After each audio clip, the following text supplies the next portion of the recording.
আসসালামু আলাইকুম everyone, welcome back to my channel. তো আশা করি সবাই ভালো আছেন। তো আল্লাহর রহমতে আমিও ভালো আছি। তো আজকে আসলে রাইড শেয়ার মূলক ভিডিও করব না, অফিস থেকে মাত্র বের হলাম। তো আপনাদের মাঝে ভাবছি আজকে রাইড শেয়ার সম্পর্কেই, যে প্রয়োজনীয় রাইড শেয়ার করতে হলে আপনার সব থেকে ইম্পর্টেন্ট যে বিষয়গুলো আপনার অবশ্যই জানা থাকতে হবে, এবং রাইড শেয়ার করতে হলে আপনার প্রয়োজনীয় কী ডকুমেন্টসগুলো প্রয়োজন হচ্ছে, অর্থাৎ কী কাগজপত্রগুলো আপনার প্রয়োজন হবে, সে সম্পর্কেই আজকের ভিডিও। এবং রাইড শেয়ার করতে গেলে আপনাকে কী কী সমস্যা ফেস করতে হবে, সকল ধরনের রাইড শেয়ার সম্পর্কিত সকল ধরনের যে আপডেট তথ্যগুলো রয়েছে, সেই তথ্যগুলো নিয়ে আজকের মূল ভিডিও। তো সবাই ভিডিওর সাথেই থাকবেন, এবং ভিডিওতে যদি ভালো লেগে থাকে অবশ্যই ভিডিওতে একটি লাইক কমেন্ট করে দিবেন, এবং আমার চ্যানেলটি যেহেতু নতুন, সবাই সাবস্ক্রাইব করে পাশে থাকবেন।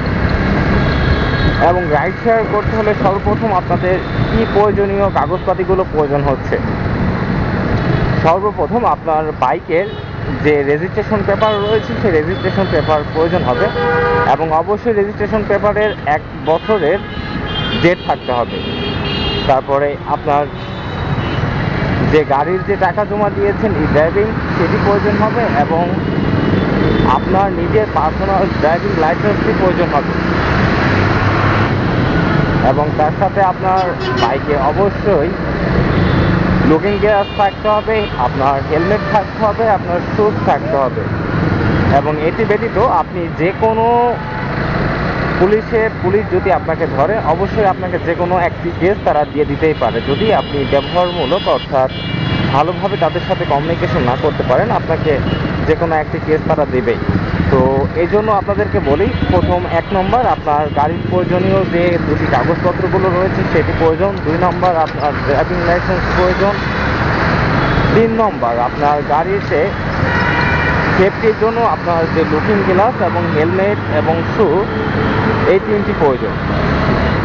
4 নাম্বার সব থেকে প্রয়োজন, আপনি যখন রাইড শেয়ারে বের হবেন অবশ্যই আপনার গাড়িতে রিজার্ভ ব্যতীত আপনার গাড়িতে 1 থেকে 5 লিটারের মধ্যে, অর্থাৎ 2 থেকে 5 লিটারের মধ্যে ফুয়েল রাখবেন।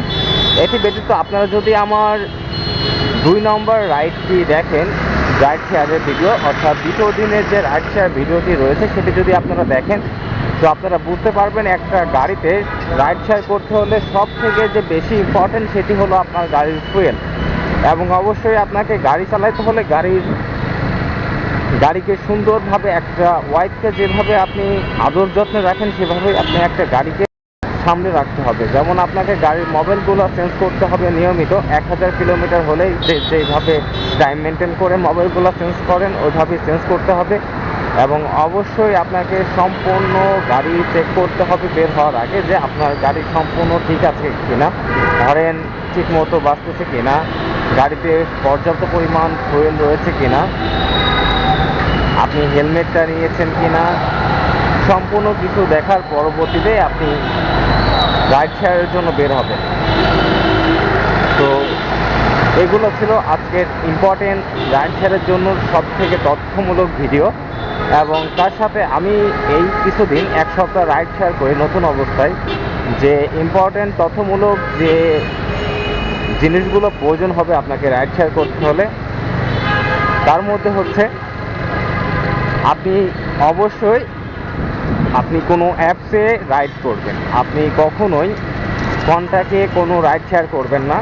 আপনি যদি ঢাকা সিটির মধ্যে রাইড শেয়ার করে থাকেন সেক্ষেত্রে আপনাকে অনুরোধ করছি আপনি কখনোই কন্ট্যাক্টে রাইড শেয়ার করবেন না, কারণ কন্ট্যাক্টে রাইড শেয়ার করা অনেক বিপজ্জনক এবং এটি অবৈধ বলতে পারেন।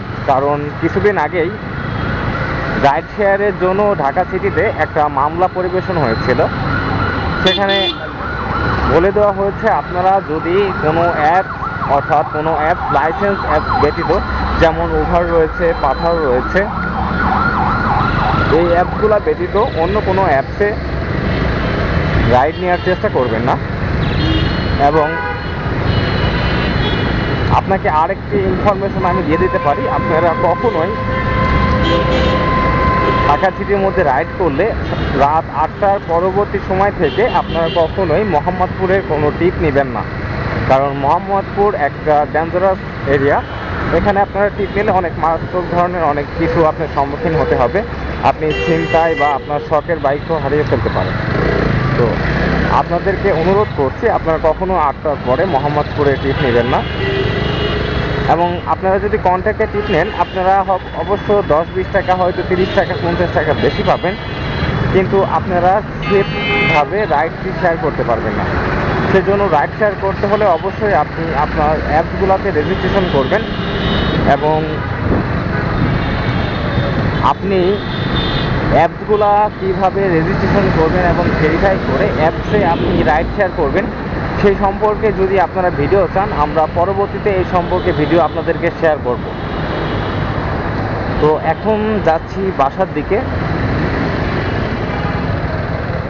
ও দেখছেন রোজ ডগটা।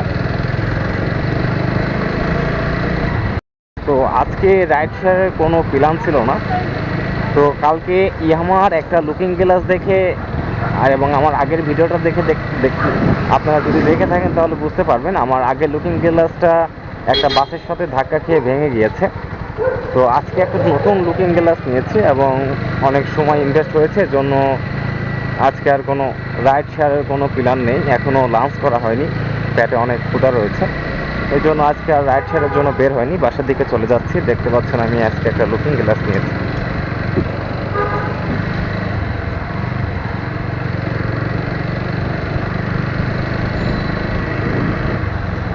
তো আপনারা রাইড শেয়ারের আগে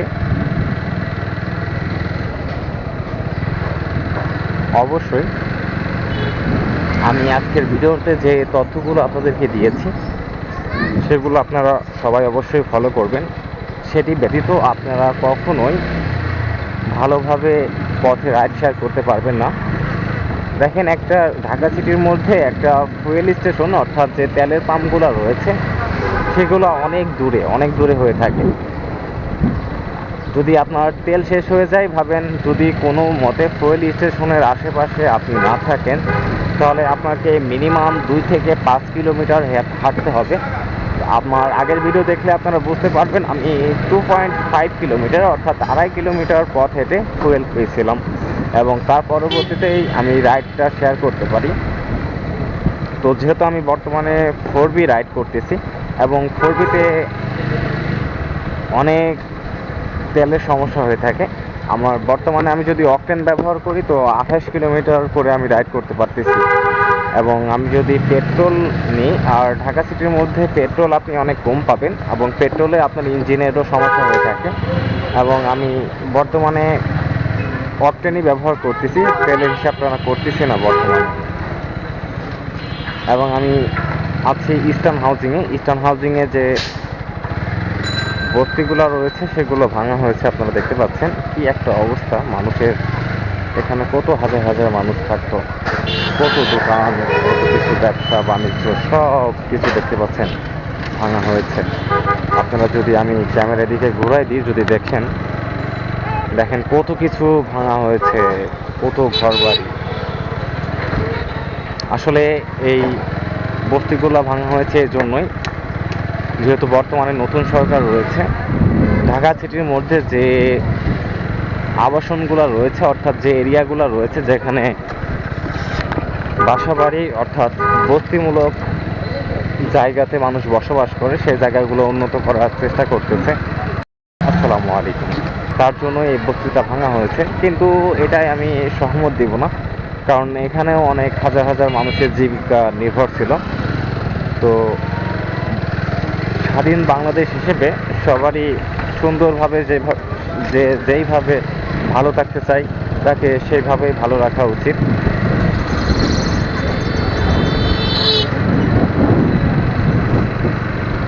তো এটা তো আমার আপনার কথাতে হবে না, এটা সরকার থেকে ডিসাইড। এখানে কালকে প্রায় 200-300 মতো পুলিশ এসে এই সম্পূর্ণ এরিয়া অর্থাৎ 2 কিলোমিটার ধরে যে বাসাবাড়ি ছিল সব কিছু ভাঙা হয়েছে, এবং দেখতে পাচ্ছেন এখানে বেশ কিছু মালামাল রয়েছে। হয়তো এখান থেকে পুরাতন যে জিনিসপত্রগুলো রয়েছে সেগুলো কেনা যাবে। আপনারা যদি কোনো পুরান জিনিসপত্র কিনতে চান, যদি মিরপুরে আমার ভিডিও কেউ দেখে থাকেন, তাহলে আপনারা মিরপুর 12 ইস্টার্ন হাউজিংয়ে চলে আসতে পারেন।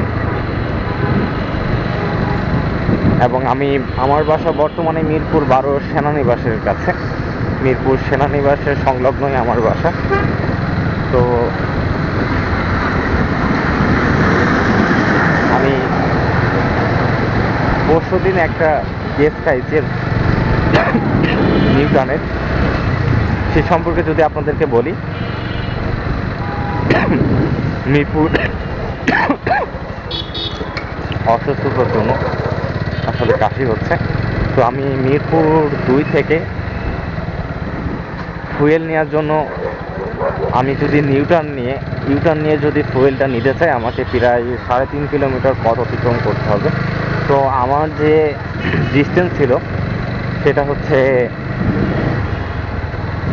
10 মিটার থেকে 20 মিটার পর্যন্ত। তো আমি ফুয়েল গাড়িটা রেখে আমি ওখানে সার্জেন ছিল, তাকে অ্যাস্ক করতে গেলাম যে মামা আমি কি এখান থেকে ফুয়েলটা নিতে পারবো? আমি তো রিটার্ন নিতে চাচ্ছি না, কিন্তু আমার তো 3.5 কিলোমিটার ঘুরে আসতে হবে। তো আপনি যদি আমাকে একটু হেল্প করতেন তো আমি ফুয়েলটা নিতে পারতাম।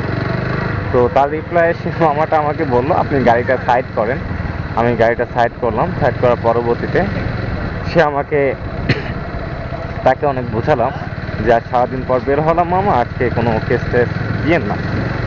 তো সে আমাকে 1000 টাকার একটা কেস দিয়ে দিল। যাই হোক, আসলে বর্তমান জেনারেশনে কেউ কারোর জন্য না, আর সেও তার দায়িত্বে সেখানে দাঁড়িয়েছিল এবং আমি অবশ্যই একটা রং কাজ করেছি, সে কেস দিতেই পারে আমাকে। যাই হোক, জাস্ট আপনাদেরকে জানিয়ে রাখলাম। তো আজকের ভিডিওটি এ পর্যন্তই। আমার বাসায় চলে এসেছি। তো ভিডিওটি যদি সবার ভালো লেগে থাকে অবশ্যই ভিডিওতে একটি লাইক কমেন্ট করবেন এবং অবশ্যই আমার চ্যানেলটি সাবস্ক্রাইব করে দেবেন। তো সবাই ভালো থাকবেন।